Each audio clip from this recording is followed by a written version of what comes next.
अपना मंगा लीजिए। सुनिए सैया जी छठ हम करेंगे, होके निर्जलिया व्रत हम करेंगे, होके निर्जलिया व्रत हम करेंगे। सुनिए सैया जी छठ हम करेंगे, होके निर्जलिया व्रत हम करेंगे। सजा के सारा सामान कुल जुटा दीजिए, पैसा के दिक्कत भइल धनिया, नैहर से अपना मंगा लीजिए।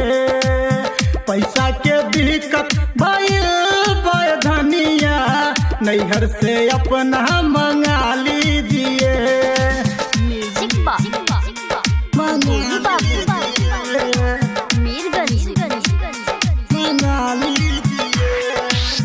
कर पूजा पाठ धनी माना न करब, बाकी हमर हाल जान लो, बाकी हमर हाल जान लो, बाकी हमर हाल जान लो। 6 महीना से बैठल बानी, कुछ छुपल नहीं खे मान लो, कुछ छुपल नहीं खे मान लो। सैया रखी विश्वास मैं पूरा ये सब आस, सैया रखी विश्वास मैं पूरा ये सब आस। बाकी नारियल पियरिया तो ला दीजिए, ला दीजिए। पैसा के दिक्कत भइल धनिया, नैहर से अपना मंगा लीजिए। पैसा के दिक्कत भइल धनिया, नैहर से अपना मंगा लीजिए। म्यूजिक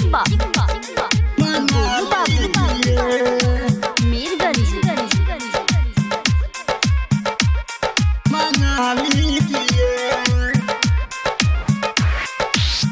फोनमा लगब अपना मम्मी से कह, कुछ रुपया उधार दी है, कुछ रुपया उधार दी है, कुछ रुपया उधार दी है। माई के कृपा होई नहीं हरिया ससुरा, कुछ दिन में सवार दी है, कुछ दिन में सवार दी है।